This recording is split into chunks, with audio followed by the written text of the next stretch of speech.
देश में जितनी महागठबंधन में पार्टियां हैं सबको प्रधानमंत्री बनना है और ये लोग सपना देख रहे हैं जी थोड़ा नीचे करो कि 3-3 महीने का इस देश में प्रधानमंत्री का कार्यकाल होगा। लोकतंत्र का हत्यारा कौन था? लोकतंत्र की हत्या करने वाला कांग्रेस के गोद में महागठबंधन के लोग बैठे। जब तक राहुल गांधी ने ये नहीं सुना कि नीतीश कुमार प्रधानमंत्री के उम्मीदवार नहीं हैं, तब तक वो बिहार आने के लिए सहमति नहीं दी। बिहार के मुख्यमंत्री नीतीश बाबू इसलिए एनडीए छोड़कर गए थे कि उनको सपना दिखाया गया था कि हम आपको प्रधानमंत्री का उम्मीदवार बनाएंगे। 25 तारीख का दिन तो अपने आप में बिहार में काला दिवस के तौर पर होगा, जिस बिहार ने लोकतंत्र की स्थापना किया। नमस्कार, आप देख रहे हैं लाइव बिहार। मैं हूं आपके साथ असलम अब्बास। भाजपा 2024 लोकसभा चुनाव को लेकर पूरे बिहार में तैयारी जोर शोर से कर रही है। गांव-गांव में भाजपा के कार्यकर्ता जनता के बीच पहुंच रहे हैं और नरेंद्र मोदी की सरकार की उपलब्धियों को, नरेंद्र मोदी के कार्यकाल के दौरान देश में कितना कुछ बदलाव हुआ, इन तमाम बातों को जानकारी दे रहे हैं। इसी बात को लेकर भाजपा के प्रदेश अध्यक्ष सम्राट चौधरी ने पत्रकारों से बातचीत करते हुए कहा है कि देश 2014 के बाद कितना कुछ बदल गया है। हम गांव-गांव जाकर लोगों को बता रहे हैं और 2024 में एक बार फिर से नरेंद्र मोदी के नेतृत्व में सरकार बनेगी। वहीं विपक्षी एकता, विपक्षी गठबंधन के सवाल पर उन्होंने साफ तौर पर कहा है कि पीएम के उम्मीदवार इतने हैं कि 3-3 महीने का टेन्योर फिक्स हो रहा है। क्या लोग आपस में बैठ पाएंगे? क्या नीतीश कुमार का सपना टूट गया? क्या बिहारियों का अपमान नहीं हुआ है? इन तमाम बातों को किस तरीके से सम्राट चौधरी बोल रहे हैं, जरा आप सुन लीजिए। हमारे कार्यक्रम चल रहे, एक भी भारतीय जनता पार्टी का कार्यकर्ता आपको घर में नहीं मिलेगा। सब 44 डिग्री सेल्सियस में गांव में मिल रहे हैं और हम बता रहे हैं कि 2014 के पहले का भारत और 2014 के बाद के भारत की कल्पना जो नरेंद्र मोदी जी ने देखा था, भाजपा ने देखा था, देश ने देखा था, उसको जमीन पर कैसे उतारा गया। सारे सेक्टर में, हेल्थ के सेक्टर में लगभग 50 करोड़ लोगों को सीधा आयुष्मान भारत से जोड़ा गया। 4 करोड़ महिलाओं को सीधा पक्का मकान से जोड़ा गया, उनको पक्का मकान उपलब्ध कराया गया, लाखपति बनाया गया और 80 करोड़ लोगों को सीधा अनाज उनके घर तक पहुंचाने का काम किया। और कई महत्वपूर्ण चीजें हैं जिस पर हम चर्चा लगातार कर रहे हैं, लेकिन कोई एक व्यक्ति अभी तक हम लोगों को नहीं मिला है जो ये कहे कि मोदी जी का कोई ना कोई कार्यक्रम उसके घर तक नहीं पहुंचा।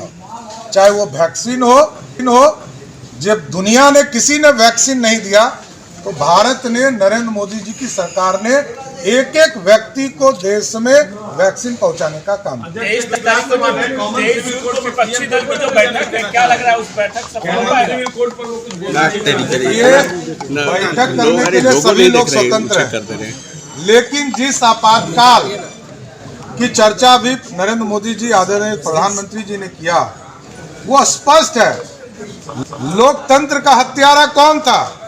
लोकतंत्र की हत्या करने वाला कांग्रेस के गोद में महागठबंधन के लोग बैठे। जब तक राहुल गांधी ने ये नहीं सुना कि नीतीश कुमार प्रधानमंत्री के उम्मीदवार नहीं हैं, तब तक वो बिहार आने के लिए सहमति नहीं दी। लेकिन हमको दुख है, बिहार के लोगों को दुख है कि बिहार के मुख्यमंत्री नीतीश बाबू इसलिए एनडीए छोड़कर गए थे कि उनको सपना दिखाया गया था कि हम आपको प्रधानमंत्री का उम्मीदवार बनाएंगे। लेकिन बिहारियों को यह कष्ट हो रहा है, अब सपना भी नहीं देख सकते हैं। नरेंद्र मोदी जी ने मन की बात के कार्यक्रम सिंचाई के कार्यक्रम कैसे बढ़े, देश में टीवी के खिलाफ कैसे अभियान देश में चलाए जा रहे हैं, देश में अखंड भारत का जो सपना डॉक्टर श्यामा प्रसाद मुखर्जी जी ने देखा था, पंडित चाणक्य ने देखा था, उस सपने को 370 हटाने के बाद जो कश्मीर विकसित हो रहा है, विकासशील हो रहा है, उसके पूरे चीज़ों के खाका को बताने का काम उन्होंने किया। साथ ही साथ उन्होंने आपातकाल की घटना का भी जिक्र किया कि जो लोग पूरे देश के लोकतंत्र को जख्मी कर रहे थे, वही लोग आज उस लोकतंत्र के हत्यारे को महिमा मंडन करने का काम बहुत ज्यादा मनीष भी आगे बढ़ा दिया। इसलिए मनीष ये भी पीछे कीजिए ना लोकतंत्र थोड़ा। के लिए 25 तारीख का दिन तो अपने आप में बिहार में काला दिवस के तौर पर होगा। जिस बिहार ने लोकतंत्र की स्थापना किया और बिहार के उन नेताओं ने, जिन नेताओं ने उस समय खिलाफ किया, तो लोगों वही नेता आज उनके गोद में बैठकर कांग्रेस का महिमा मंडन करने का काम कर रहे हैं। धन्यवाद। सर ममता बनर्जी ने कहा कि सीपीएम से अगर समझौता होगा तो हम बंगाल में साथ नहीं करेंगे। देखिए, सबको प्रधानमंत्री बनना है। अरे माइक के नीचे और ये लोग, अरे इतना लंबा होने के बाद भी माइक ऊपर कर रहे होते हैं। देश में जितनी महागठबंधन में पार्टियां हैं, सबको प्रधानमंत्री बनना है। और ये लोग सपना देख रहे हैं जी थोड़ा नीचे करो कि 3-3 महीने का इस देश में प्रधानमंत्री का कार्यकाल होगा। ऐसा कुछ नहीं होने वाला। देश की महान जनता फिर से नरेंद्र मोदी जी को 2024 में अपार बहुमत के साथ फिर से प्रधानमंत्री बनाए। 24 और 29 को अमित शाह और जेपी नड्डा जी आ रहे हैं। का बड़ा देखिए, हमारे यहाँ महासंपर्क अभियान का कार्यक्रम चल रहा है। अभी भी माननीय मंत्री जी हमारे साथ बैठे हैं। उत्तर प्रदेश से चलकर बिहार में कई कार्यक्रमों में शामिल हैं और पूरे बिहार में लगभग 7-8 जगह पर क्लस्टर बनाकर हमारे कार्यक्रम चल रहे हैं। एक भी भारतीय जनता पार्टी का कार्यकर्ता आपको घर में नहीं मिलेगा। सब 44 डिग्री सेल्सियस में गांव में मिल रहे हैं। और हम बता रहे हैं कि 2014 के पहले का भारत और 2014 के बाद के भारत की कल्पना जो नरेंद्र मोदी जी ने देखा था, भाजपा ने देखा था, देश ने देखा था, उसको जमीन पर कैसे उतारा गया।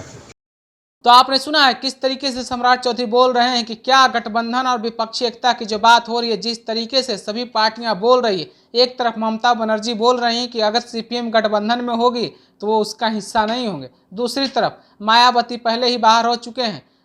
नवीन पटनायक ने साफ तौर पर इनकार कर दिया है। बिहार में मुख्यमंत्री नीतीश कुमार जो विपक्षी गठबंधन की बात कर रहे हैं, जब तक पीएम मटेरियल की बात हो रही है, राहुल गांधी ने आने से बिहार इनकार कर दिया।